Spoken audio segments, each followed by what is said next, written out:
So we are going to start what we call as permutations and combinations. तो permutations and combinations जो है एक बहुत ही अच्छा और इंटरेस्टिंग टॉपिक है as far as mathematics is concern and आगे जाकर इसकी एप्लीकेशंस भी जो है वो काफ़ी ज़्यादा यूज़ होती है इन इंजीनियरिंग और मे बी इन कोडिंग। आप देखेंगे इस पे आप कोड्स लिख रहे हैं in C C plus plus JavaScript Python वगैरह। तो परम्यूटेशन और कॉम्बिनेशन की जो इंट्रोडक्शन है उसको समझने के लिए सबसे पहले हम बात करेंगे फंडामेंटल प्रिंसिपल्स ऑफ काउंटिंग की। जो फंडामेंटल प्रिंसिपल्स ऑफ काउंटिंग है इससे क्या मतलब है। There are two fundamental principles of counting, that is addition principle और दूसरा है मल्टीप्लिकेशन प्रिंसिपल। आपको पता है कि जो मल्टीप्लिकेशन होती है वो रिपीटेड एडिशन होती है। So let's start with fundamental principles of of counting rather. So law of countings वगैरह जो भी हैं उसी से ये डिराइव हो जाता है। And permutation and combination in turn have their synonyms as well, वो हम देखेंगे इधर पे। तो बात करते हैं हम लॉ ऑफ एडिशन से या एडिशन प्रिंसिपल से कि एडिशन प्रिंसिपल क्या है। So addition principle and then you got let's say multiplication principle. Multiplication principle. So let's say guys, इधर पे गौर दीजिएगा, एग्जांपल है I've got 10 boys and I've got 8 girls. मेरे पास 10 बॉयज़ हैं एक क्लास में और उसी क्लास में 8 गर्ल्स हैं और मुझे इनमें से एक बंदा इर्रेस्पेक्टिव ऑफ द जेंडर उसे सिलेक्ट करना है। सो आप या तो मुझे अब एक मॉनिटर चूज़ करना है या तो एक लीडर चूज़ करना है। तो या वो लड़का हो सकता है या वो लड़की हो सकती है। तो आप बताइए कितने वेज़ हैं जिसमें आप ये सब कर सकते हैं। यही फंडामेंटल या आप बोल सकते हो core of permutation and combination है या प्रिंसिपल ऑफ काउंटिंग जिसे आप बोलते हैं, ये उसका कोर है। तो अगर आप चाहते हैं कि आप किसी बॉयज़ में ही करना चाहते हैं तो let's say you got like boy 1, boy 2, boy 3, so on, boy 8, boy 9 and boy 10, isn't it? आपके पास 10 बॉयज़ हैं। आप इनमें से किसी को भी सिलेक्ट कर सकते हैं। आप बॉय 1 को भी सिलेक्ट कर सकते हैं। अगर बॉय 1 को नहीं किया तो आप बॉय सेकेंड को चूज़ कर सकते हैं, बी 2 को। अगर उसको भी नहीं किया तो आप बी 4, 5, 6 इनमें से किसी को। तो बॉयज़ को आपको सिलेक्ट करने के कितने वेज थे? जितने वो थे। सो 10 वेज। सिमिलरली आपके पास जो गर्ल्स होंगी वैसे ही आपके पास you would have G1, G2, G3, G4 so on and G8। ठीक है, इनके बीच कॉमा डाल देते हैं।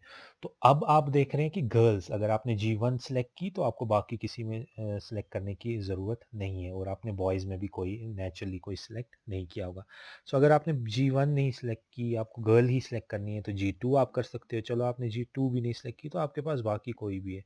लेट्स से आपने G8 कर लिया सिलेक्ट, तो आपके पास इसमें भी कितनी चॉइसेस आई? आपके पास 8 वेज आई गर्ल्स को चूज करने की। सो ओवरऑल एडिशन प्रिंसिपल के हिसाब से आपके पास अगर एक जॉब को करने के m वेज हैं और दूसरा जॉब जो कि इंडिपेंडेंट है, आप देखो इधर गर्ल्स को सिलेक्ट करना बिल्कुल इंडिपेंडेंट है बॉयज को सिलेक्ट करने से, इजंट इट? आपके दो जो यहाँ पर तरीके हो रहे हैं यानी कि बॉय और गर्ल का सिलेक्शन जो हो रहा है वो एक दूसरे पे डिपेंड भी नहीं कर रहा है। यानी कि वो पहला operation, let's say first operation is choosing a boy, if you are choosing a boy definitely you are not choosing a girl. So ये इंडिपेंडेंट प्रोसेस बन गया। सो अगर एक प्रोसेस को आप एम वेज में कर सकते हो और दूसरे को आप एन वेज में कर सकते हो independently, that is the word, independently, तो आप टोटल में कितने तरीके हैं आपके पास? m plus n ways. ये आपका फंडामेंटल एडिशन प्रिंसिपल है। तो इधर आपके पास 10 वेज थे सिलेक्ट करने के बॉय को और 8 वेज सिलेक्ट करने को गर्ल्स को, टुगेदर आपके पास कितना था, 10 प्लस 8 दैट इज 18 वेज इन्हीं को सिलेक्ट करने के लिए. So I hope this concept is clear. Let's see further. अब मल्टीप्लिकेशन की जब मैं बात करता हूँ, मल्टीप्लिकेशन प्रिंसिपल की बात करता हूँ, इसी एग्जाम्पल को हम लेंगे. अब मैं आपको बोलता हूँ कि मेरे को दो मॉनिटर चूज करने हैं, दो लीडर्स चूज करने हैं. One has to be a boy and one has to be a girl. अब इधर आपको एक मसला ये आ जाता है कि अगर आप देखें, let's say boy one, boy two, boy three, example के हिसाब से मैं ले रहा हूँ, आपको पता है ये 10 बॉयज़ होंगे और ये 3 गर्ल होंगी. अब मैं एग्जाम्पल के लिए लेट्स से छोटे कर लेता हूँ, 3 3 की बात करता हूँ. इनको अब आप कैसे सिलेक्ट कर सकते हैं? अगर आपने बॉय वन को सिलेक्ट कर लिया, अब आपके पास क्या चॉइस है, किस गर्ल को चूज कर सकते हो? Boy one and girl one can be there. चलो गर्ल वन नहीं सिलेक्ट की तो boy one and girl two can be selected, sorry. Similarly boy one and girl three. ऐसे ही अगर आपने बॉय वन नहीं चूज किया था, बॉय टू चूज किया था, तो बी टू जी वन वो आपके पास पॉसिबिलिटी है. B two G two, B three, B two G three, ऐसे ही. चलो अगर आपने बॉय टू भी सिलेक्ट नहीं किया था, आपने बॉय थर्ड सिलेक्ट कर दिया, तो आपके पास ऐसे ही सिमिलरली इसके साथ भी बन जाएंगी आपकी कॉम्बिनेशंस. तो इधर अब irrespective of the addition principle एक प्रोसेस दूसरे प्रोसेस पे डिपेंड कर रहा है. So if one operation is performed in m ways, एक ऑपरेशन को m वेज में आप कर रहे हैं, and another can be performed, but another जो है दूसरा ऑपरेशन जो है, लेट्स से गर्ल को यहाँ सेलेक्ट करना, वो तभी किया जा सकता है जब first has been performed in any of the m ways. अब गर्ल को सिलेक्ट करने का तरीके कितने थे, n. ठीक. तो टोटल नंबर ऑफ वेज कितने हैं सिलेक्ट करने के, वो है m इंटू n. ये गौर कर दीजिएगा, इसीलिए इसको मल्टीप्लिकेशन बोलते हैं. सो अगर इधर पे मेरे पास 10 बॉयज़ थे और 8 गर्ल्स थी, तो टोटल वे मल्टीप्लिकेशन के हिसाब से कितने होंगे, 10 इंटू 8 दैट इज 80 वेज. सो अगर मुझे सिर्फ एक बंदा सिलेक्ट करना था 18 बच्चों में से, जिसमें 8 गर्ल्स थी 10 लड़के थे, तब मैंने देखा, मैंने एडिशन प्रिंसिपल यूज़ किया. उसी चीज़ को करने का अगर मुझे दो बंदे अब सेलेक्ट करने थे, जहाँ एक अरेंजमेंट आई, जहाँ एक कलेक्शन आई, उधर की जब मैंने बात की, तो उधर मुझे मल्टीप्लिकेशन प्रिंसिपल आया कि एक बॉय और एक गर्ल को मुझे चूज़ करना था, तो कम उनके डिफरेंट अरेंजमेंट्स आए कि पहला बॉय या तीसरी लड़की, कैसे हमने इनको सिलेक्ट कर लिया, सो ऑन एंड सो फोर्थ. तो ये फंडामेंटल प्रिंसिपल ऑफ काउंटिंग है, जो कि हमें प्री रिक्विजिट, जो हमें ज़रूरी है हमारे परमुटेशन और कॉम्बिनेशन की ट्रस्ट को समझने के लिए. ठीक है, समझ लिया जो बेसिक था इसका कि ये कहाँ से आया, ये परमुटेशन कॉम्बिनेशन का बेसिक हम समझ लिए, काउंटिंग का जो डिफरेंट हमने प्रिंसिपल्स देख लिए. अब हम इधर देखेंगे कि फैक्टोरियल क्या होता है. जब हम फैक्टोरियल की बात करते हैं तो ये product of first n natural numbers है. अब जब नेचुरल नंबर्स की बात करें तो ज़ीरो इंक्लूड नहीं होगा, लेकिन एक इंटरेस्टिंग फैक्ट आप यहाँ ये देखेंगे कि ज़ीरो फैक्टोरियल जो है वो वन के बराबर होता है. तो चले पहले देखते हैं कि ये इस फैक्टोरियल का मतलब क्या हुआ. लेट्स से कि अगर आप देख रहे हैं कि आपके पास एन फैक्टोरियल है, एन नेचुरल नंबर्स है तो उस एन फैक्टोरियल है, इसका मतलब क्या हुआ, वो हमें देखना है. ये जो है बाय द वे, जो ये एक्सक्लेमेशन मार्क जैसा है, इसे ही फैक्टोरियल बोलते हैं. या तो आप इसको ऐसे दिखाते हैं, ये एक्सक्लेमेशन मार्क, या ऐसे, this would be read as n factorial और एन फैक्टोरियल, दोनों में से कोई भी आप यूज़ कर लें. ठीक है, ये बड़ा सा एल और उसके अंदर एन आपने लिख लिया होगा. तो जब अब मैं बात कर रहा हूँ फैक्टोरियल की, तो चले देखें कि किसी कुछ एग्जाम्पल से देखें. अगर मुझे बोलना है कि 5 फैक्टोरियल कितना हुआ भैया, 5 फैक्टोरियल हुआ, it is simply 5 into 4 into 3 into 2 into 1, simply. ठीक है, एक एक कम करते जाना है. तो 5 into 4 is 20, 20 into 3 is 60, 60 into 2 is 120, and 120 times 1 is 120. तो 5 फैक्टोरियल का वैल्यू कितना आया, 120. क्लियर. ऐसे ही अगर आप देखना चाहते हैं, लेट्स से 8 फैक्टोरियल, 8 फैक्टोरियल कितना हुआ, वो हो गया 8 into 7 into 6 into 5 into 4 into 3 into 2 into 1। तो इसका जितना भी आएगा वो आपके जाकर क्या बन गया, आपका 8 फैक्टोरियल। तो ये बात थी फैक्टोरियल की। अब देखें, एक कुछ प्रॉपर्टीज होती हैं इस फैक्टोरियल की जिनको आपको थोड़ा मद्देनजर रखना पड़ेगा। अगर हम कुछ इंपॉर्टेंट प्रॉपर्टीज की इधर बात करेंगे, तो अगर फर्स्ट प्रॉपर्टी की मैं बात करूं तो वो हुआ कि n फैक्टोरियल जो है इसे मैं लिख सकता हूं n into n minus 1 factorial, isn't it. Example के तौर पे आप इस चीज़ को ले लीजिए, यही जो 5 फैक्टोरियल था आपका, अगर आपका 5 फैक्टोरियल है तो n इधर क्या है 5, तो आप क्या लिख सकते हो 5 इंटू 5 माइनस 1 दैट इज, चले पूरा लिख लेते हैं, 5 माइनस 1 का फैक्टोरियल, ये कितना आया 5 इंटू 4 फैक्टोरियल। फिर से अगर आप 4 फैक्टोरियल को खोलेंगे वो क्या होगा 4 इंटू 3 इंटू 2 इंटू 1। तो ये प्रॉपर्टी भी बहुत जगह जहाँ क्वेश्चन सॉल्व करने होते हैं आपकी एनसीईआरटी बुक्स पे, तो यहाँ पर आपको ये ख्याल रखना पड़ेगा। ये पहली प्रॉपर्टी थी।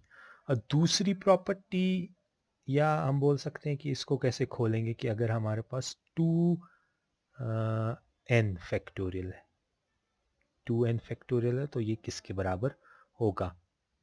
तो इसमें क्या होगा कि 2 को हम बाहर निकाल देते कि 2 कितनी बार है, जितनी बारी n होगा, तो 2 रेस पर n बाहर निकल जाता है और अंदर क्या रहा, ये होता है into n factorial times 1 into 3 into 5 into 7 into so on n 2n sorry 2n minus 1 तक। ठीक है, सो ये 2n फैक्टोरियल का एक्सपेंशन है, 2 raise power n into n factorial times जो आपके ऑड नंबर्स है वो आगे बाहर। ठीक है, ये आपकी सेकंड है। थर्ड जो अभी मैं बात कर रहा था कुछ समय पहले की जीरो फैक्टोरियल, जीरो फैक्टोरियल को आप लेते हैं 1 के बराबर। ठीक है, ये भी आपको यहाँ पर याद रखना पड़ेगा। चौथा आप बोल सकते हो कि फैक्टोरियल जो है it is not defined for negative numbers और नेगेटिव integers। ठीक है, so it is not defined for negative integers। and lastly maybe fifth one you can say that अगर आपके पास n factorial by r factorial है, this is equal to n into n minus 1 into n minus 2 into r plus। Question है जिससे हम illustration देखेंगे जो हमने अभी पढ़ा। अब हम ट्राई करेंगे इस क्वेश्चन को सॉल्व करने का। ये आपकी एनसीईआरटी बुक पे एक क्वेश्चन है, may be in I think exercise 7.2 का क्वेश्चन नंबर 4 है शायद। तो आप चेक करेंगे और जो भी डिफरेंट क्वेश्चंस इस बेस पर है जो हमने कंसेप्ट अभी पढ़े, तो आप जाकर सॉल्व करते रहेंगे। ये मैं आपको जिस्ट दे रहा हूँ इस पूरे चैप्टर का। तो let's get started with the question. अब हमें दिया गया है कि if 1/6 factorial plus 1/7 factorial is equal to x by 8 factorial, find the value of x। तो अब इधर हम वही अभी तक जो सीखा फैक्टोरियल के जो हमने प्रॉपर्टीज सीखे उसी से हमें ये सॉल्व करना है। तो क्या ऐसा करेंगे, तो इसमें आइडेंटिफाई करिए पहले कि सबसे छोटा नंबर कौन है, वो 6 फैक्टोरियल है। तो हम बाकियों को उसी की तरफ लाएंगे, उसी के टर्म्स में लिखने की कोशिश करेंगे। तो this would be simply equal to 1/6 factorial, if I have to go with solution, 1/6 factorial plus 1/7 into 6 factorial.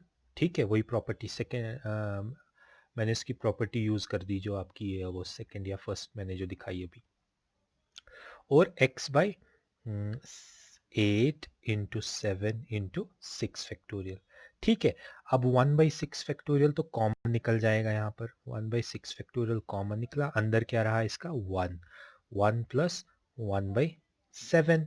ठीक है, is equal to x by, ये तो वैसे ही रहेगा 8 into 7 into 6 factorial. Now kids this 6 factorial and this 6 factorial cancels out, वहाँ क्या बचा 1 plus 1/7 7. 1 plus 1 by 7 is nothing but simply 8 by 7 is equal to 8 into 8 times 7. So again this 7 and 7 goes, and by cross multiplying x would be equal to 64. So I hope this question is clear to you guys. Let's move forward और देखते हैं कि और क्या चीज़ है. आप ऐसे ही question देखते जाएंगे अपने इस पर. ये तो 7.2 काफ़ी आसान है. ठीक है, तो मैं ज़्यादा उधर पे जा नहीं रहा हूँ. एक क्वेश्चन उसमें शायद ऐसा भी है. सो एक क्वेश्चन को अगर हम देखते हैं, is 3 factorial plus 4 factorial equal to 7 factorial. तो इसको करने का सिर्फ एक आसान तरीका है. अगर पूरी तरीके से समझना है तो 3 फैक्टोरियल देख लीजिए कितना होगा 3 into 2 into 1, that is simply 6. और 4 फैक्टोरियल की जब बात होगी वो क्या होगा, 4 into 3 into 2 into 1, that is equal to 24. और अगर आप इन दो को ऐड करेंगे that would be 24 plus 6, that is equal to 30. तो आपका जो लेफ्ट हैंड साइड बना दैट इज इक्वल टू 30. इधर पे अब शॉर्ट में मैं लिख रहा हूँ. और 7 फैक्टोरियल डेफिनेटली 30 के बराबर तो नहीं होगा. 7 इंटू 6 इंटू, ये तो 7 इंटू 6 ही 42 चला जा रहा है, into 5 into 4 into 3 into 2 into 1, that is equal to 42 into this would be equal to 5040. So clearly this and this is not equal to 7 factorial. Okay, I hope this is clear to you. देखते हैं exercise 7.1 से, जो कि आपके उन concepts पे based है जो हमने वो प्रिंसिपल और लॉ ऑफ काउंटिंग से देखे थे. हमारा एडिशन प्रिंसिपल और हमारा मल्टीप्लिकेशन प्रिंसिपल, उस बेस पर जो हमारे क्वेश्चन थे वो देखते हैं. तो इसका क्वेश्चन 1 ही है, लिखा हुआ नहीं है. मैं शॉर्ट में इसमें बोलना चाहूँगा आपको कि क्या है कि how many 3 digit numbers, 3 digit का आपको नंबर बनाना है. फ्रॉम द डिजिट्स, आपके पास डिजिट्स क्या क्या दिए हैं, 1 2 3 4 एंड 5. तो अपनी बुक निकालें और उसको सामने रखिए और फिर देखिए ये क्वेश्चन वही है कि नहीं. तो आपको 3 डिजिट नंबर बनाना है और आपके पास डिजिट्स क्या है, 1 2 3 4 5. एक चीज़ याद रखिएगा, परम्यूटेशन जब हम करेंगे ना, हम उसको लॉ ऑफ मल्टीप्लिकेशन से 99% क्वेश्चन जो है वो आपके मल्टीप्लिकेशन लॉ से हो जाएंगे.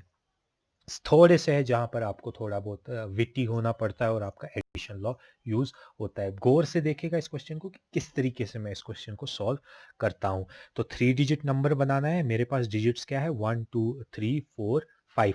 इसको समझने का क्या तरीका है, ये 3 डिजिट नंबर का मतलब क्या हुआ, अगर मुझे इनसे कोई भी बनाना है नंबर, वो क्या होगा, like 123 345 543 something like that, 321, so on and so fourth. ऐसे कितने नंबर्स आप बना सकते हैं जो इनसे बन सकते हैं, वो आपको बोलना है. तो चले, सबसे पहले पहला पार्ट बोलता है repetition of digits is allowed. Repetition of digits is allowed मतलब 111 111, ये भी तो एक नंबर है ना, इसमें आपने 1 को ही रिपीट किया है. लेट्स से 1 2 2, इसमें 2 को आपने 2 बार ही रिपीट कर दिया.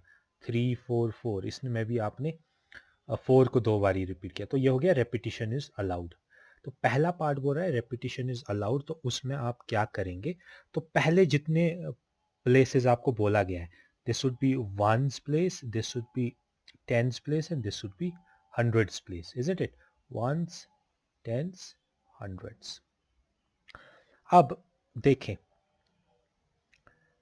रेपिटिशन इज अलाउड, तो ले लेते हैं हंड्रेड्स प्लेस पे. उसमें आप 1 को भी यूज़ कर सकते हो, 2 को भी यूज़ कर सकते हो, 3 को भी यूज़ कर सकते हो, 4 को भी यूज़ कर सकते हो, 5 को भी यूज़ कर सकते हो, है ना. हंड्रेड्स की प्लेस पर आप इन पांचों में से कोई भी यूज़ कर सकते हो. यानी कि आपके पास कितने तरीके हैं, 5. इन 5 का मतलब क्या हुआ, 1 2 3 4 5, इनमें से कोई भी आप चूज कर सकते हो. ठीक है, since repetition is allowed, let say मैंने इधर पे यूज कर दिया था 4. अब इधर पे मैं 4 को यूज़ कर सकता हूँ, हाँ मैं इधर भी 4 को यूज़ कर सकता हूँ, 4 4 4 भी लिख सकता हूँ, इज़न्ट इट? और 4 4 3 फॉर एग्जांपल। तो अगेन मेरे पास इधर कितनी चॉइस है? 5 अगेन। और इधर पे भी 5 अगेन। क्यों? क्योंकि मैं कोई भी यूज़ कर सकता हूँ। सिंपली इनको बीच में मल्टीप्लाई डाल दीजिए और जो आएगा वो इसका आंसर होगा। सो 5 into 5 is 25 and 25 into 5 is 125। सो 125 ऐसे तरीके हैं, ऐसे डिफरेंट 3 डिजिट नंबर्स आप बना सकते हो 1, 2, 3, 4, 5 से, जिससे आपको 3 डिजिट नंबर बनेंगे। सेकंड पार्ट है जहां पर आपको रेपिटेशन अलाउड नहीं है। इधर पे अब आप गौर कर दीजिए। तो वही आपका 1, 2 और 3 प्लेसेस रहेंगे, बीच में मल्टीप्लिकेशन रहेगा। ये वंस है, ये टेंस है और ये हंड्रेड्स है। ठीक है बच्चों। अब लेट्स से मैंने पहले हंड्रेड्स प्लेस पे 5 को यूज कर दिया, तो 5 मैंने इधर यूज कर दिया। ठीक है, 5 भी यूज कर सकता हूँ, 4 भी यूज कर सकता हूँ, 3 भी यूज कर सकता हूँ, 2 भी यूज कर सकता हूँ, 1 भी यूज कर सकता हूँ। तो लेट्स से मेरे पास कितने तरीके? 5। ठीक है, 5 में से लेट्स से 5 मैंने यूज कर दिया। अब रिपीट अलाउड नहीं, अब मैं 5 को यहाँ यूज नहीं कर सकता। चलो 5 नहीं, आप कंफ्यूज ना हो जाए, 3 था। ठीक है, इधर पे मैंने 3 यूज कर दिया। ठीक है, क्या अब मैं 3 को टेंस की प्लेस पे यूज कर सकता हूँ? नहीं, क्योंकि रेपिटेशन अलाउड नहीं है। तो मेरे पास क्या ऑप्शंस बच गए? 1, 2, 3 नहीं यूज कर सकता, 4 और 5, यानी कि 4 ही तरीके रहेंगे। तो 4 आ जाएगा। लेट्स से मैंने इधर पे 2 यूज कर दिया। अगर मैंने 2 यूज कर दिया, क्या मैं 2 को अब वंस प्लेस पे यूज कर सकता हूँ? नहीं। तो मुझे मेरे पास अब क्या रहा? 1, 3 और 4 ऑप्शन। तो वो कितने हुए? 3। तो अब आप इनको मल्टीप्लाई कर दीजिए। 5 इंटू 4 इज 20, 20 इंटू 3 इज 60। तो जब रेपिटेशन अलाउड थी, 125 ऐसे 3 डिजिट नंबर्स आप बना सके, और जब रेपिटेशन नहीं अलाउड थी तो आप कुल 60 ऐसे वर्ड्स बना सके। ठीक है, ये पहला ही क्वेश्चन था आपके, जो आपकी टेक्स्ट बुक का 7.1 से है। ठीक है, तो ऐसे ही बेस पर डिफरेंट क्वेश्चंस होंगे। चलो मैं एक आधा और दिखा लेता हूँ। क्वेश्चन जो सेकंड है आपका, वो समथिंग लाइक दिस है।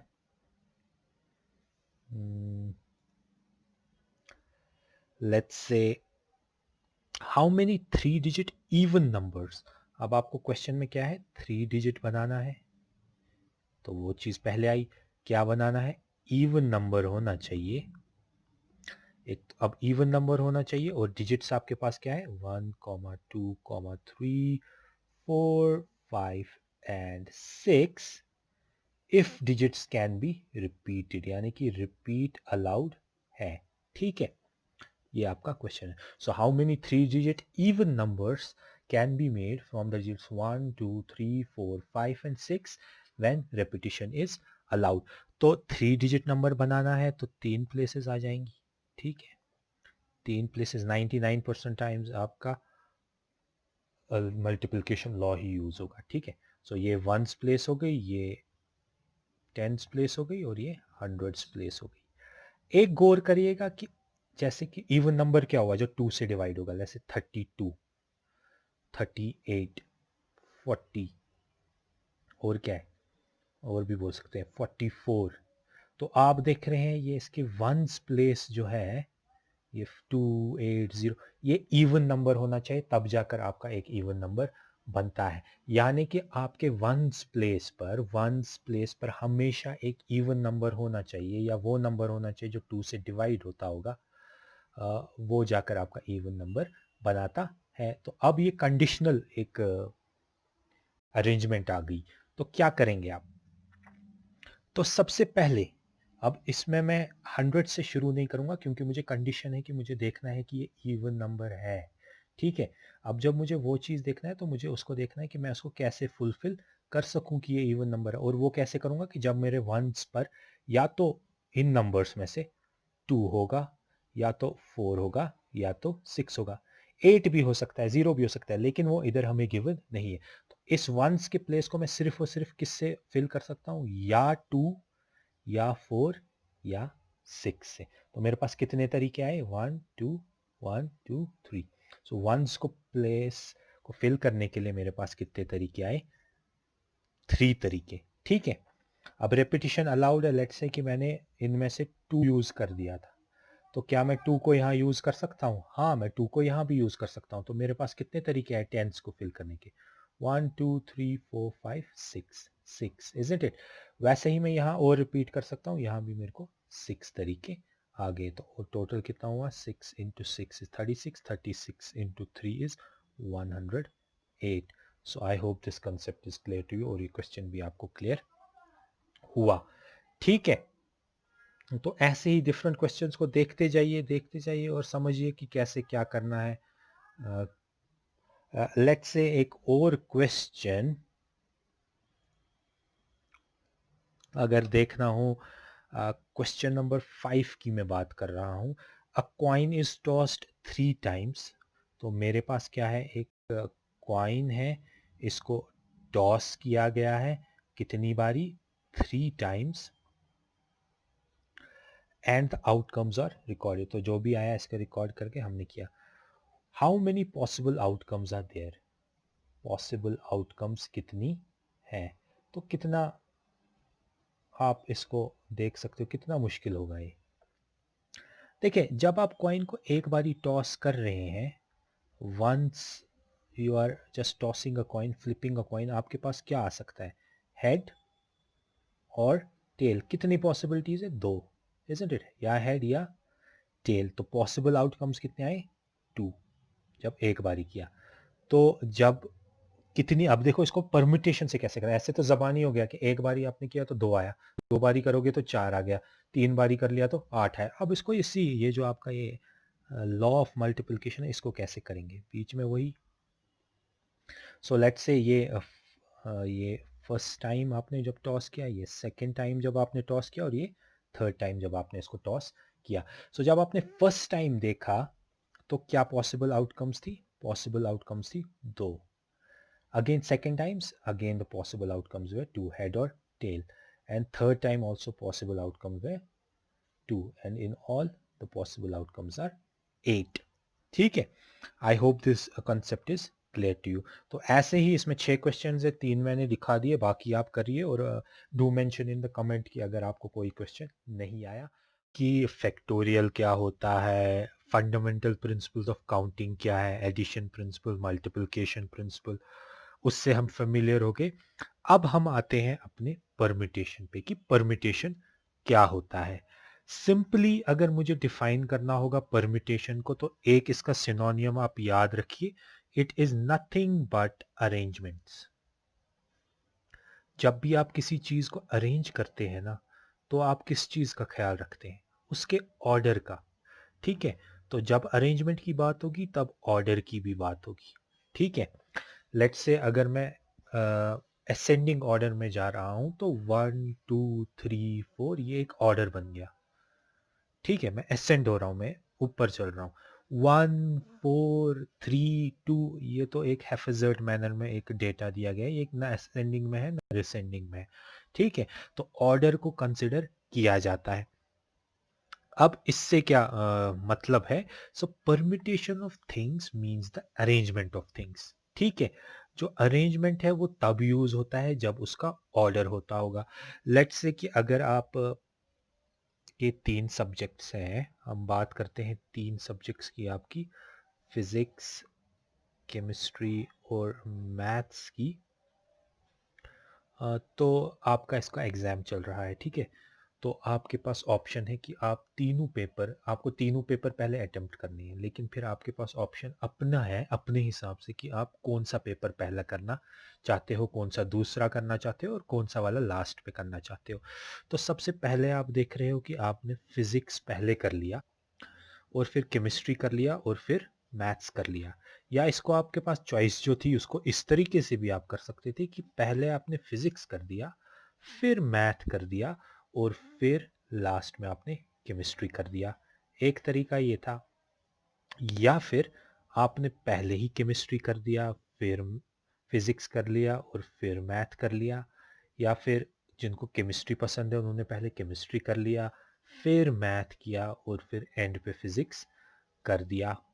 या फिर जो बहुत कम बच्चे ऐसे होते हैं, तो जिन्होंने पहले मैथ कर लिया, उनको बहुत मैथ पसंद था, फिर फिजिक्स किया और फिर केमिस्ट्री कर दिया। या फिर मैथ पहले, फिर केमिस्ट्री और लास्ट में एंड पे फिजिक्स कर दिया? क्या और कोई तरीका है जिससे ये 3 पेपर को अरेंज किया जा सकता है? नहीं।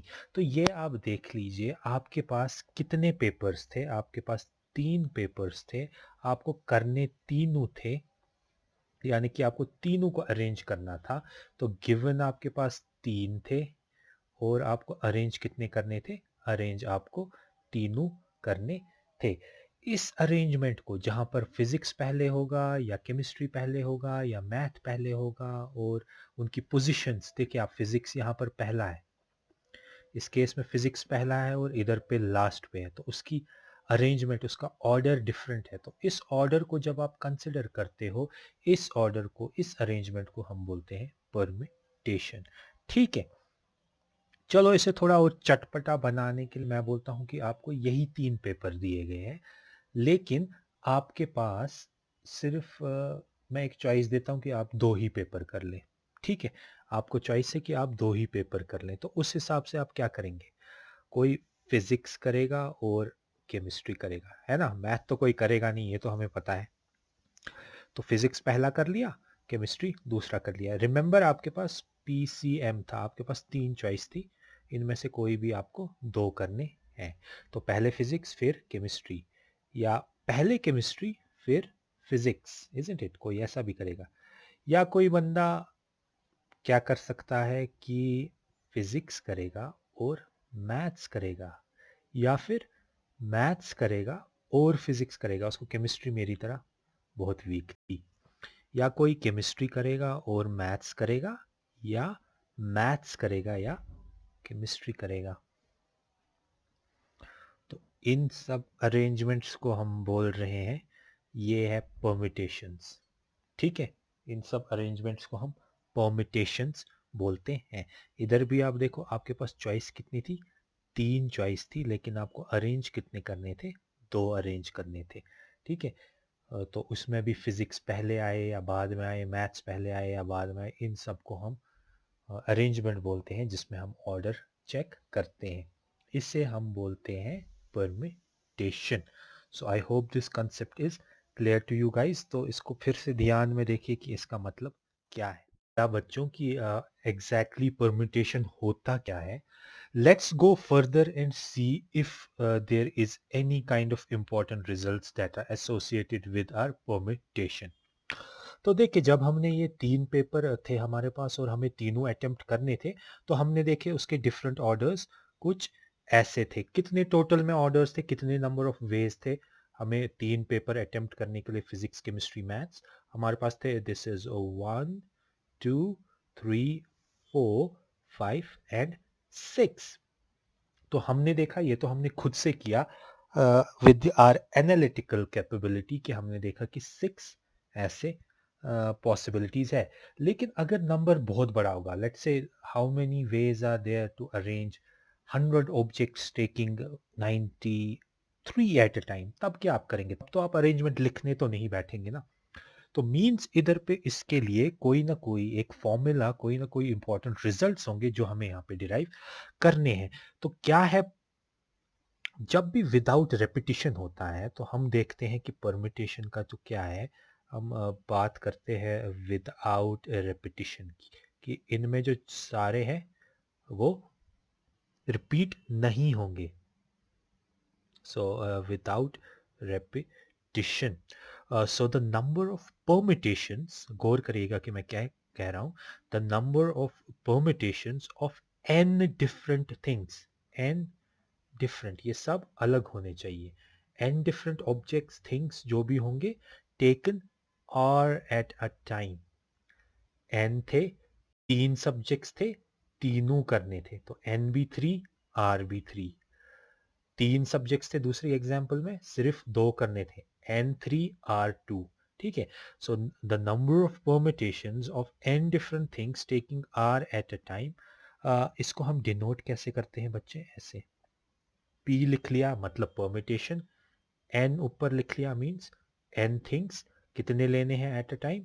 R नीचे, ऐसे।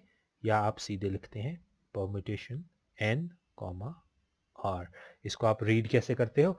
A permutation of n things taking r at a time. Denote ऐसे होता है और इसकी फॉर्मूला क्या है? So permutation of n taking r at a time is equal to n factorial upon n minus r factorial. ठीक है, जहां क्या है 1 is less than or equal to r is less than or equal to n. So r हम n से बराबर हो सकता है या उससे छोटा होगा, उससे ज्यादा तो हो नहीं सकता. You cannot arrange three things taking four at a time, isn't it? वो एक वेग स्टेटमेंट बन जाती है. तो इसी जो हमने एग्जांपल लिखी थी फिजिक्स केमिस्ट्री मैथ्स की, इस पे हम ये फॉर्मूला अपनी अप्लाई कर देते हैं. चले देखते हैं. तो हमारे पास कितने सब्जेक्ट्स थे बच्चों? हमारे पास 3 सब्जेक्ट्स थे. करने कितने थे? तीनों करने थे. तो n भी 3 ये. तो इधर पे हम क्या देखेंगे? n कितना है? 3. दिस इज n ना. इसको इसके साथ कंपेयर करें. n कितना है? 3. So this would B 3 factorial upon n कितना है? 3. r भी कितना है? 3. So this is the equal to this. This would be 3 factorial upon 0 factorial. Lecture का स्टार्टिंग है कि 0 फैक्टोरियल मैंने बोला था 1 के बराबर है. तो 3 फैक्टोरियल किसके बराबर है? 3 into 2 into 1 upon 0 factorial is 1. 3 into 2 into 1 is 6, isn't it? तो 6 ऐसे वेज थे जब आप तीन सब्जेक्ट्स को तीनों को एट टाइम करना चाहते हैं. और यहाँ आपने देखा वो भी 6 आंसर था. तो ठीक है, ये हो गया फॉर्मूला बेस्ड अप्रोच और वो हो गया आपने जो खुद अपने एनालिटिकल एबिलिटी से कर दिया. I hope the concept is getting into your minds. देखिए पूरी तरीके से यहाँ पर गौर करके देखना है कि परम्यूटेशन का मतलब क्या है. ठीक है, तो I hope this is clear to you guys. चले कुछ एक क्वेश्चन देख लेते हैं based on permutation from your book.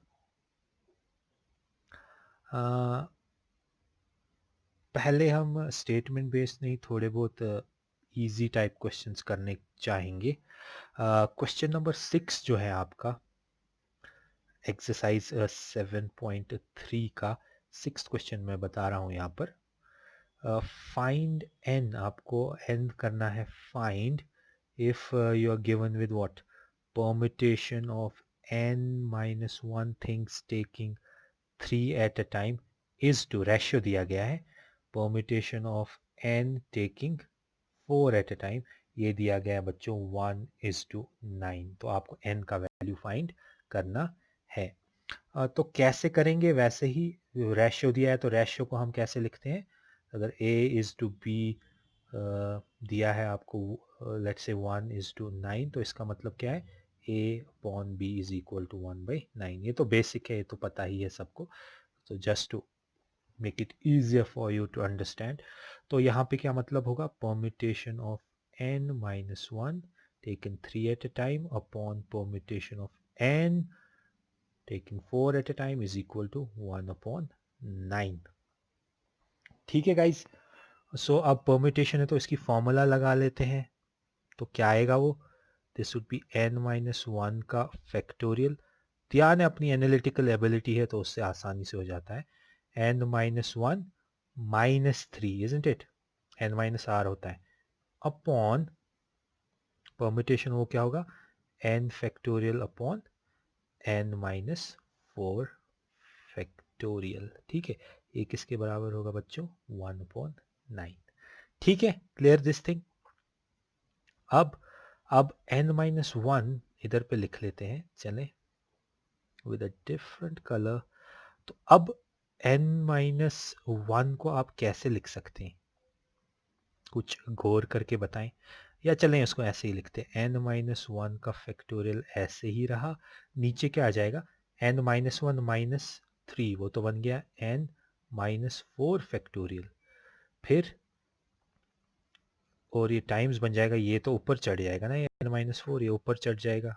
हम जैसे करते हैं मैथ्स को, तो n माइनस 4 ऊपर चढ़ गया और नीचे क्या रह जाएगा? n फैक्टोरियल मेरा. और ये किसके बराबर आया? 1/9 का. तो इजीली ये और ये तो चला गया. वहाँ क्या बचा? n minus 1 factorial upon n factorial is equal to 1/9. सिर्फ अपनी एनालिटिकल एबिलिटी लगानी है तो आसानी से समझ आएगा. अब n फैक्टोरियल को आप कैसे लिख सकते हैं, नीचे ऊपर वाले को ऐसे ही छोड़ दीजिए, तो इधर क्या आएगा, n into n minus one factorial is equal to 1 upon 9. This and this goes, we are left with 1 upon n is equal to 1 upon 9, and simply अगर आप compare करोगे इसका मतलब क्या है, n is equal to 9, 1 is equal to 1, n is equal to 9. So hope this question is clear to you guys. Let's see another question based on something that we have solved, but इसको हम अब करेंगे permutation की इससे, formula से। ठीक है, question 3 की मैं बात करता हूँ। क्वेश्चन 3 है आपका, इसमें है जी, how many 3 digit even numbers, how many 3 digit 3 digit even numbers can be made using the digits 1 2 3 4 4 6 7, so no repetition, ठीक है, नो रिपीट। तो ये आपका क्वेश्चन है, 3 डिजिट नंबर बनाना है, इवन नंबर होना चाहिए, डिजिट्स कौन कौन दिए, 1 2 3 4 6 7, वही कंसेप्ट है जो पीछे मैंने यूज़ किया था। इवन नंबर है तो हमें इसको आप उस मेथड से भी कर सकते हो, इस मेथड से भी कर सकते हो, इधर मैं फॉर्मूला दिखाना चाहता हूँ आपको।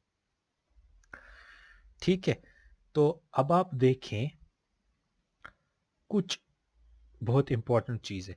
3 डिजिट इवन नंबर जो है उसको बनाने के लिए आपके पास पहले कितने टोटल डिजिट्स दिए गए, 1 2 3 4 5 6, ये टोटल 6 है, इजंट इट? तो आपके पास 6 दिए हैं और विदाउट रिपीटिशन, तो इनमें से कोई भी रिपीट आपको नहीं करना है। अब 3 डिजिट नंबर है तो वो ऐसा होगा, और वंस को आप किस किस से फिल कर सकते हो, या 2 से या 4 से या 6 से, मैंने ऑलरेडी पीछे आपको बता दिया है। तो यूनिट डिजिट आप फिल कर सकते हो किस किस से, 2 4 या 6 से। अब क्योंकि आप इसको रिपीट नहीं कर सकते, लेट्स से आपने 2 यूज कर दिया कहां पर, इस जगह पर, तो अब आपके पास कितने तरीके रहेंगे। अब आप 2 को फिर से तो यूज नहीं कर सकते, अगर इसको मैं बोलूंगा ये हंड्रेड्स प्लेस है, ये टेंस प्लेस है, ये यूनिट्स प्लेस है, यूनिट प्लेस को आप 3 तरीके से कर सकते हो, तो चलो यहाँ पर 3 लिख लेते हैं। अब आप इस 3 में से आपने लेट से 2 यूज कर दिया, अब आप 2 को फिर से यूज नहीं कर सकते, 4 और 6 को यहाँ पर आप यूज कर सकते। अब आपके पास हंड्रेड्स प्लेस पे कितने चांस, 1 3 4 6 7, तो कितने आए वो, 5। ठीक है, अब आपने 2 यूज कर दिए, एक जो आपने हंड्रेड्स प्लेस पे यूज कर दिया, दूसरा जो आपने यूनिट्स प्लेस पे कर दिया। अब आपके पास यहाँ कितने ऑप्शन है, ओनली 4, तो ये कितना आ गया, 5 4 is 12, 12 into 5 is 60, is it? ठीक है, गॉट इट? तो आपने देख लिया ये क्वेश्चन आपने कैसे कर लिया, easily using your what, using your multiplicative principle. ठीक, चाहे उससे करें इससे करें, ये मेथड ज़्यादातर आपकी जेई में आपको यूज़ होंगे, तो उधर पे आपको ये देखने की ज़रूरत है। ठीक है, अब अगर इसको आपको परम्यूटेशन के हिसाब से करना है, तो आपको क्या करना है, आपको देखना है कि आपने हंड्रेड्स और यूनिट्स प्लेस को फिल कर, हंड्रेड्स और टेंथ प्लेस को कितने तरीकों से आप कर सकते हैं। वो आप कितने तरीकों से कर सकते हैं, 5 डिजिट्स है जिसमें से आपको 2 सिलेक्ट करने हैं। क्यों? क्योंकि आपके पास हंड्रेड्स और टेंथ प्लेस और यूनिट्स प्लेस को तो आप ऑलरेडी आउट कर रहे हैं, क्योंकि इवन नंबर का मसला है। तो उसमें कितना होगा ये, 5 factorial upon 5 minus 2 factorial, that would be 5 factorial upon 3 factorial, this would be equal to 5 into 3 and 3, so this would be 20. So 20 ways में आप क्या कर सकते हो, हंड्रेड्स और टेंस प्लेस को आप कर सकते हो। क्या क्या कर सकते हो हंड्रेड्स और इसमें अरेंज। और आपको पता है कि आप यूनिट्स प्लेस को कितने के कर सकते थे, 3 से, तो टोटल कितना है मल्टीप्लिकेटिव से, जितना आपको निकला हंड्रेड्स और टेंस को किस तरीके से 20 से मल्टीप्लाई कर दीजिए उसको 3 से, तो आपको आ गया 60, वही वेज। सो आप देख रहे हो कि इसमें आपको ज़्यादा थोड़ा बहुत सोचना पड़ता है कि किस तरीके से इसे करना है। विद प्रैक्टिस से समझ आने लगता है कि how to go about the things. तो मैंने दोनों तरीके आपको बता दिए किस तरीके से इसको करना है। ठीक है। हाँ, एक और मैं सवाल इधर दिखाना चाहूँगा। क्वेश्चन नंबर 1 ही है, आसान वाले मैं दिखा रहा हूँ या थोड़े बहुत जिसमें कंसेप्ट यूज़ है, ताकि आप जो हेवियर वंस क्वेश्चंस है वो खुद से आप करने की कोशिश करें तो आपकी प्रैक्टिस हो जाएगी।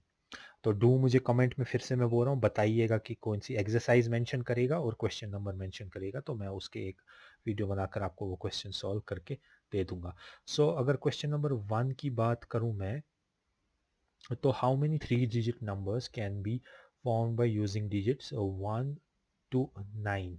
1 से 9 तक मुझे दिए हैं और कोई भी रेपिटिशन नहीं अलाउड है। ठीक है, तो कितने में बना सकता हूँ 3 डिजिट नंबर, तो अगेन 3 डिजिट नंबर मुझे बनाना है। तो कैसे आप करेंगे, आपको परमिटेशन करना है क्योंकि अरेंजमेंट करना है। 3 2 1 एक 321 बन गया, एक डिफरेंट नंबर। 1 2 3 सेम नंबर से बना है लेकिन डिफरेंट अरेंजमेंट से। आया समझ, इसीलिए इसको यहाँ परमिटेशन लगेगी। सो कितने नंबर है, permutation of 9 numbers taking only 3 at a time. जो इसका आंसर आएगा वही है इसका, वही उतने नंबर ऑफ वेज है। तो आप करिएगा इसको 9 फैक्टोरियल अपॉन 9 माइनस 3 फैक्टोरियल। वो कितना हुआ बच्चों, 9 फैक्टोरियल अपॉन 6 फैक्टोरियल। तो इसको सॉल्व कर दीजिएगा, तो इसको कैसे करेंगे, 9 into 8 into 7 into 6 factorial upon 6 factorial. 6 factorial and 6 factorial goes, this is 9 into 8 into 7, that is simply 504। ठीक है, सो आई होप ये कंसेप्ट आपको समझ कि परम्यूटेशन की जो ये आपकी इक्वेशन है या जो इसकी ये फॉर्मूला है, इसे कैसे यूज करते हैं। तो एक डिफरेंट टाइप ऑफ क्वेश्चन हम देखेंगे जहां हमें लेटर्स दिए गए होंगे और हमें उससे कुछ वर्ड्स बनाने हैं। तो जैसे आपका एक क्वेश्चन भी है आपकी बुक पर, उसमें आपको लेटर्स दिए हैं वर्ड इक्वेशन के। So equation EQUA TION, equation आपको दिया गया है एक वर्ड, आपको बनाने हैं इससे विद और विदाउट मीनिंग कितने भी वर्ड्स जो इससे बन सकें। तो सबसे पहले इस चीज में आप क्या करते हैं, तो आप देखते हैं कि क्या इसमें कोई रेपिटिशन है कि नहीं।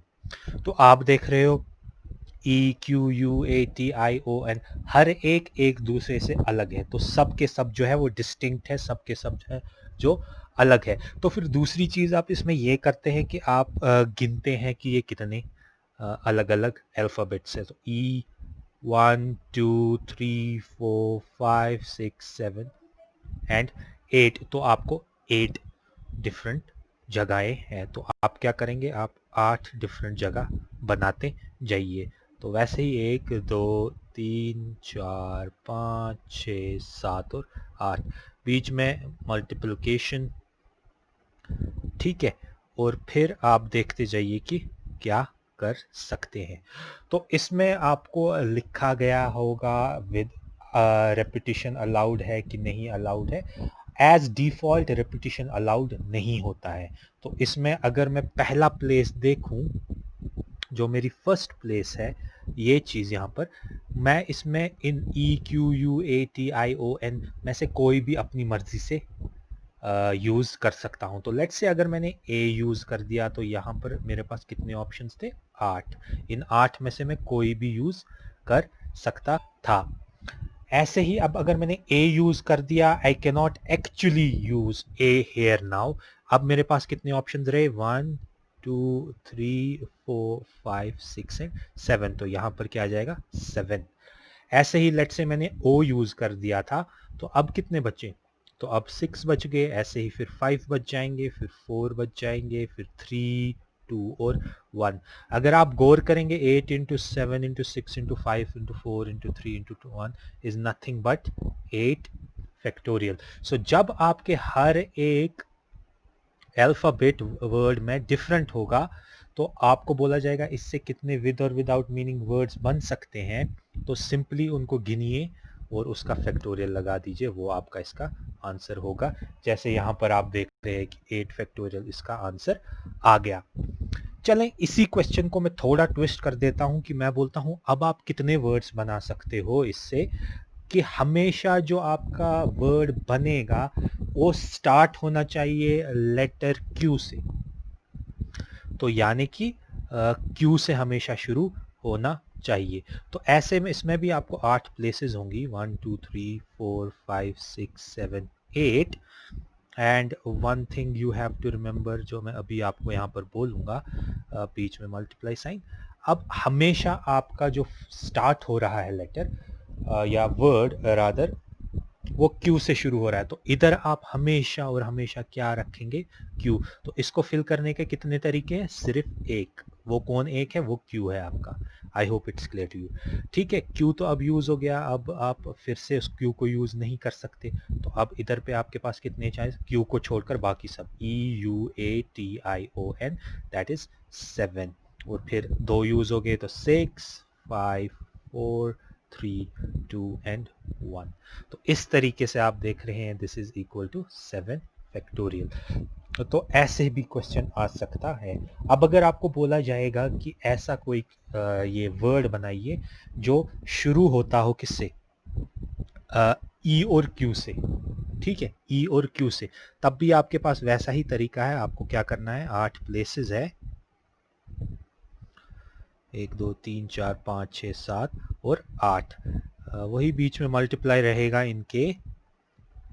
लेकिन एक चीज पे हमें इधर के गौर करना है, ये तो जो प्लेसेस है ना, इधर पे ई और क्यू करना है, लेकिन ये नहीं लिखा है कि स्टार्ट हमेशा ई से होना चाहिए या स्टार्ट क्यू हमेशा क्यू से होना चाहिए।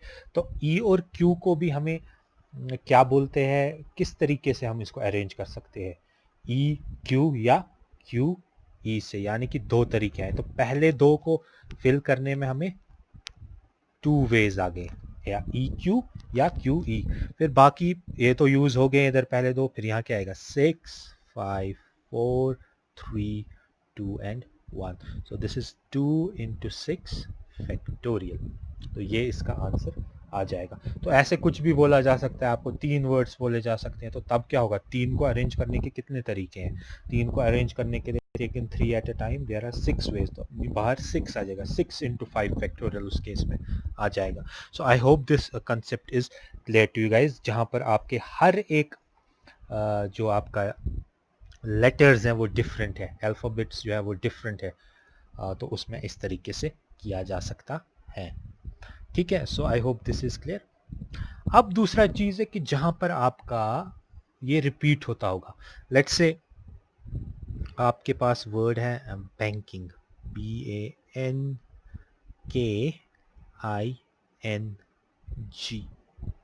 अब इसमें आप देख लीजिए एन जो है वो रिपीट हो रहा है, ठीक है। तो इसको हम उस तरीके से नहीं कर सकते, या ऐसे जो भी क्वेश्चंस होंगे जिसमें रेपिटिशन होगी, एक जो आपका अल्फाबेट है वो रिपीट हो रहा होगा कितने भी टाइम, उनको किस तरीके से करना है तो गौर करिए यहाँ पर, ठीक है।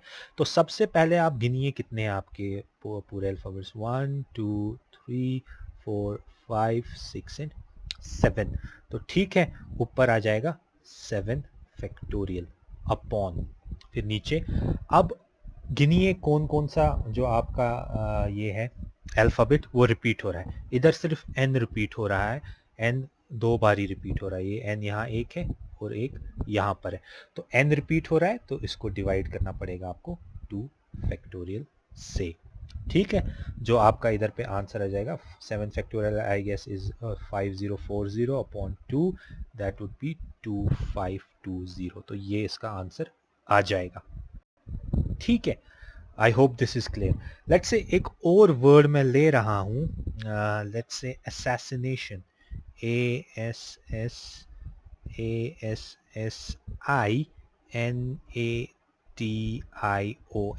तो इसमें कितने डिफरेंट वर्ड्स आप बना सकते हैं वो आपको बताना है। तो इसमें भी गिनिए पहले कितने हैं।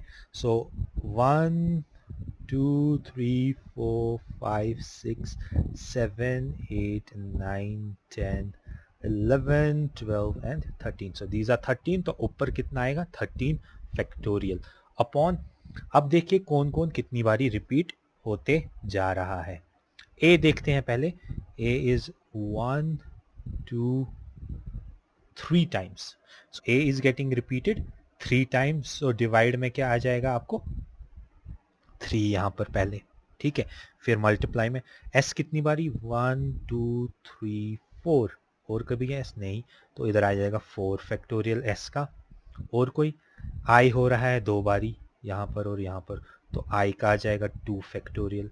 और कोई रिपीट हो रहा है, n हो रहा है 2 बारी रिपीट, तो n का भी आ जाएगा 2 फैक्टोरियल। ठीक है, क्लियर। तो इस तरीके से ये क्वेश्चन करना है, आपको देखना पड़ता है कौन कितनी बारी रिपीट हो रहा है, डिवाइड में वो उतनी बारी आते जाता है। ठीक है, सो ये हुआ क्वेश्चन आपके परम्यूटेशन इस हिसाब से। ठीक है, तो ये इसके बेस पर आपको क्वेश्चन होंगे आपकी बुक पर, तो आप उनको सॉल्व करते जाएंगे। इक्वेशन वाला जो आपने परम्यूटेशन को समझ लिया है ना, तो अब चलो उसके कज़न से बात करते हैं जिसका नाम है कॉम्बिनेशन। कॉम्बिनेशन और परम्यूटेशन में ज़्यादा कुछ फ़र्क नहीं है, आप कॉम्बिनेशन को बोल सकते हो कि ये रिड्यूस्ड परम्यूटेशन है। चलिए देखते हैं कॉम्बिनेशन होता क्या है। अभी जब हम बात कर रहे थे डिफरेंट सब्जेक्ट सिलेक्शन की, और हमने देखा था कि हमारे पास फिजिक्स, केमिस्ट्री और मैथ्स था, तो हम ऑर्डर को जब कंसिडर कर रहे थे, अरेंजमेंट को जब कंसिडर कर रहे थे, उसको आप परम्यूटेशन कहते हैं। जब आप ऑर्डर अरेंजमेंट को कंसिडर नहीं करते हो, पहले आप फिजिक्स पेपर करो, केमिस्ट्री करो या मैथ करो, या पहले मैथ करो फिर फिजिक्स करो फिर केमिस्ट्री करो, एंड ऐसे ही जो भी आप पहले केमिस्ट्री फिर मैथ्स फिर फिजिक्स, इससे कोई फर्क नहीं पड़ता है। 3 पेपर करने हैं, 3 मतलब इस कॉम्बिनेशन का यही मतलब है। सो पीसीएम, एमसीपी, सो सीएमपी वगैरह वगैरह जो भी इसके पॉसिबल अरेंजमेंट्स है, वो सब एक ही माने जाते हैं। उनको ट्रीट आप करते हैं एज ओनली वन। तो जब ऑर्डर नहीं कंसिडर होता है, उसे आप कॉम्बिनेशन बोल देते हैं। ठीक है, सो अब जैसे कि परम्यूटेशन की हमें फॉर्मूला पता थी, अभी हमने देख लिया था कि permutation of n taking r at a time was n factorial upon n minus r factorial. ठीक है, अब ऐसे ही कॉम्बिनेशन भी है। So combination of n taking r at a time is equal to n factorial upon n minus r factorial, और साथ में मल्टीप्लाई r फैक्टोरियल के। अगर आप देख रहे हो इतना, तो क्या है आपका परम्यूटेशन ही। सो कॉम्बिनेशन का इन टर्म्स ऑफ परम्यूटेशन क्या फॉर्मूला निकल जाएगा?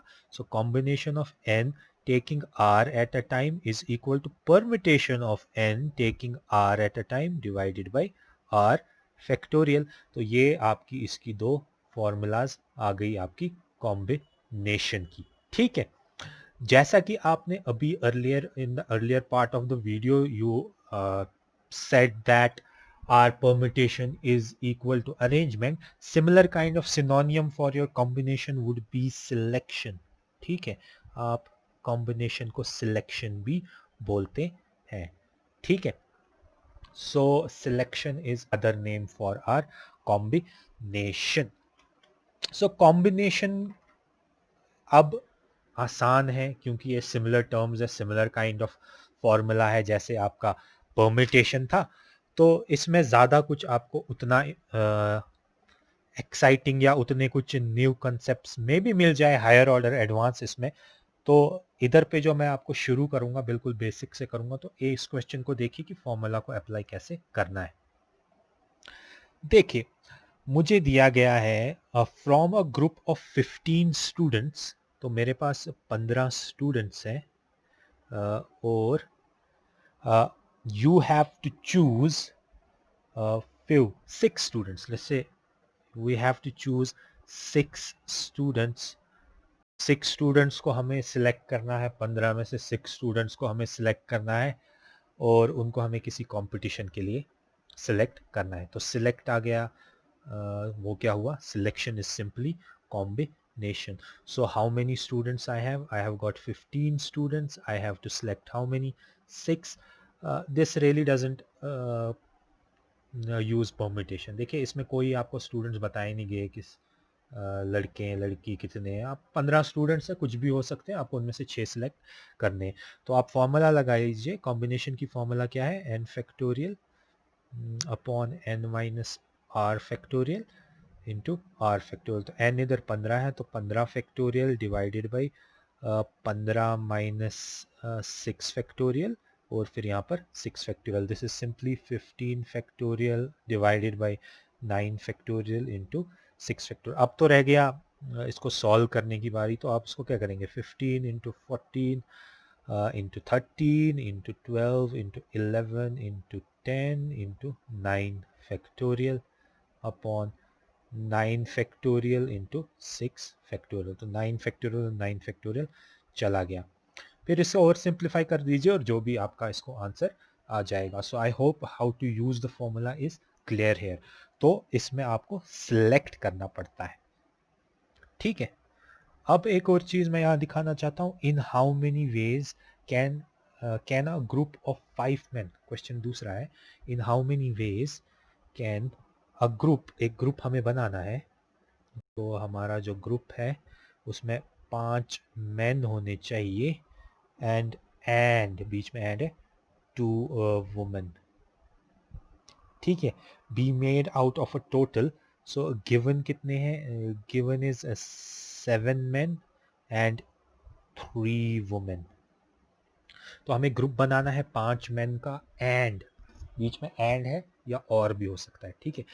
5 men एंड 2 वुमेन, और हमें गिवन क्या है 7 men और 3 वुमेन। क्योंकि इसमें मैन अलग सेपरेट आउट किए गए हैं और वुमेन सेपरेट आउट किए हैं, तो हम मैन को भी सिलेक्ट करेंगे सेपरेटली और वुमेन को भी सिलेक्ट करेंगे सेपरेटली। सिलेक्शन आई तो क्या इसका मतलब है कॉम्बिनेशन। तो सबसे पहले मैन को देखते हैं, तो कॉम्बिनेशन कितने टोटल मैन है हमारे पास, 7 मैन गिवन है, उसमें से हमें कितने चूज करने हैं 5, ठीक है। बीच में एंड है, जब भी बीच में एंड होता होगा तो आपको बीच में मल्टीप्लाई करना है, जब भी बीच में और होगा तब आपको प्लस करना है, तो यहाँ पर तब जाकर प्लस आ जाएगा मल्टीप्लाई की जगह। वैसे ही मुझे टोटल वुमेन कितनी दी गई है 3 वुमेन, और मुझे सिलेक्ट कितनी करनी है 2, तो ये आपका इसका आंसर आ गया। अब आपको इसको सिंप्लीफाई करना है, तो सिंप्लीफाई आप कर सकते हैं, क्या करेंगे इसमें, this would be equal to 7 factorial upon 7 minus 5 factorial that is 2 factorial into r factorial that is 5 factorial. Quick, you have to be quick. ऐसे ही 3 factorial, 3 minus 2 is 1 factorial and it's 2 factorial.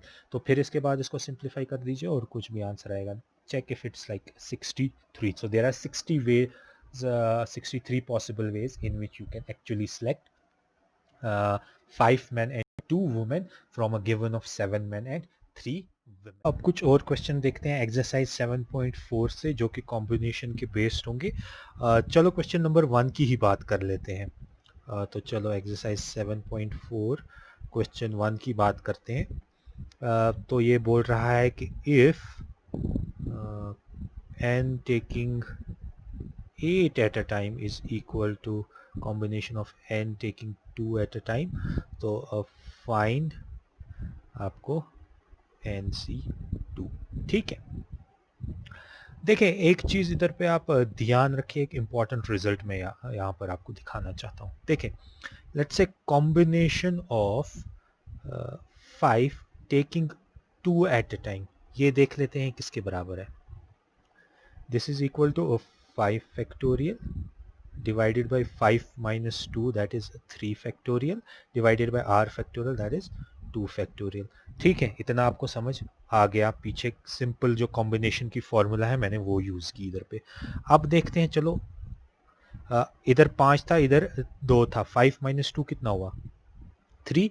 तो अब मैं देखता हूँ combination of 5 taking 3 at a time, ये किसके बराबर होगा, ये भी होगा 5 factorial divided by 5 minus 3 that is 2 factorial, फिर r यहाँ पर 3 है तो 3 फैक्टोरियल। आप देखो ये और जो ये है ये दोनों सेम आ रहे हैं, इजंट इट। तो इस चीज को, इस रिजल्ट को हम यहाँ पर ऐसे बोलेंगे कि कॉम्बिनेशन, अगर ये देखिए अब वैसा ही क्वेश्चन बेस्ड है, if NC8 is equal to NC2। अब एक चीज आप देखिए यहाँ पर क्या है, यहाँ पर 2 था और यहाँ पर 3 था, ठीक है। इसको हम बोल देते हैं A, इसको बोल देते हैं B, और ये 5 तो रहा ही रहा हमारा N। आप देखें N हमेशा जो है वो इक्वल टू होता है A प्लस B व्हेन आपका कुछ भी, let's say NCA is equal to NCB। इस केस में N is equal to A plus B. When your combination of n taking A at a time is equal to combination of n taking B at a time. यही result हम यहाँ जाकर इसको use करेंगे. ठीक है. सो चलो देखते हैं इसको. तो अब हमें क्या दिया है, हमें दिया क्या गया है, इस रिजल्ट को पहले हम लिख लेते हैं क्या है. ये हमें पता चल गया, अभी हमने इसको डिराइव कर दिया. इसका मतलब क्या हुआ, n is equal to a plus b. ठीक. सो अब हमारे according to the given question we are given with what, NC8 is equal to क्या दिया हुआ है, NC2. अब क्या इसका मतलब होगा, इससे क्या आप डिराइव करेंगे, इससे n क्या है, n तो n ही रहा, n किसके बराबर होगा, 8 plus 2k that is 10. Got it. So n तो अब 10 आ गया. अब आपके लिए आसान है, n ये 10c2 निकालना है अब आपको, वो आप आराम से निकाल सकते हो. That is 10 factorial upon 10 minus 2 is 8 factorial into 2 factorial. तो इसको सॉल्व कर दीजिए, देखिए क्या आएगा, 45 आएगा. ठीक है. I hope this is clear to you guys.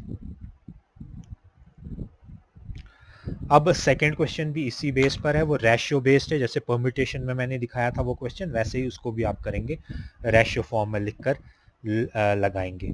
ठीक है. क्वेश्चन नंबर थर्ड में देखिए, बोलता है how many chords can be drawn through 21 points on a circle. So chords कितनी बनाई जा सकती हैं कि अगर आपके सर्कल पे 21 पॉइंट्स हैं. देखिए, for drawing one chord on a circle कितने पॉइंट्स लगते हैं. अगर आपके पास ये एक सर्कल है और इस पर आप कॉर्ड लगा रहे हैं तो आपको कितने पॉइंट्स चाहिए, ये एक पॉइंट ए होगा और ये एक पॉइंट बी हो गया. तो कॉर्ड, लाइन सेगमेंट, जो भी चीज़ है उसको बनाने के लिए आपको 2 पॉइंट्स तो चाहिए ही चाहिए. So for drawing one chord on a circle only 2 points are required. To know the number of chords that can be drawn through given, कितने पॉइंट्स दिए हमें यहाँ पर, 21 ऑन द सर्कल. तो हमें कॉम्बिनेशंस चेक करनी पड़ेंगी. तो इस कॉम्बिनेशन को हमें क्या करना पड़ेगा, तो हमेशा इन बेस्ड क्वेश्चंस पे आप कॉम्बिनेशन लिखेंगे. टोटल पॉइंट्स आपको कितने गिवन है, 21. उन 21 को आप एक कॉर्ड कितने पॉइंट्स को बिजी रखता है अपने साथ, 2 पॉइंट्स को, तो इधर पे आएगा 2. ठीक है. अब अगर मैं इस क्वेश्चन से थोड़ा डिफरेंट आपको 21 पॉइंट्स देता, कोई भी इनमें से कोलिनियर नहीं है, ये सब हैफेजर्टली है, कोलिनियर कोई भी 3 पॉइंट्स नहीं है इसमें 21 में. ठीक है. तो आपको बताना है कितने ट्राइंगल्स आप बना सकते हो, तो उनमें भी ऐसा ही करेगा. कितने पॉइंट्स है, 21. और एक ट्राइंगल कितने पॉइंट्स को बिजी रखता है अपने साथ, 3 पॉइंट्स को, isn't it, A B C. तो इधर पे 3 आ जाता. तो ऐसे टाइप के क्वेश्चंस आप इसी तरीके से सॉल्व करते हैं. Got it. और फिर जो इससे पहले वाले मैंने क्वेश्चंस दिखाए उनको देखकर भी आप बाकी के क्वेश्चंस कर सकते हैं. और मुझे कमेंट सेक्शन में बोलिए कि कौन सा आपको समझ नहीं आता है, तो मैं उसके लिए अलग से वीडियो बनाऊंगा और आपको उनको वो सॉल्व करके दे दूंगा. तो जहाँ तक, आई रिपीट, जहाँ तक NCERT बुक की बात है, तो मैंने आपको दिखा दिया कि क्या आपका है. तो ये जिस्ट मिल गया आपको इस पूरे चैप्टर का. आप इसको गो थ्रू, इससे हो गए होंगे, आई होप आपने हो गया और आपके लिए बेनिफिशियल होगा. ऐसे ही मैं डिफरेंट चैप्टर्स की बनाते जाऊंगा, थोड़े बहुत एग्जाम्पल देते जाऊंगा आपकी बुक से. तो ये NCERT के लिए परफेक्ट है. और बेसिक कंसेप्ट जो आपको चाहिए थे परम्यूटेशन एंड कॉम्बिनेशन का, हालांकि there is circular permutation and different, वो चीज़ हम JEE में पढ़ते हैं. ठीक है. So I hope this was beneficial for you. Take care.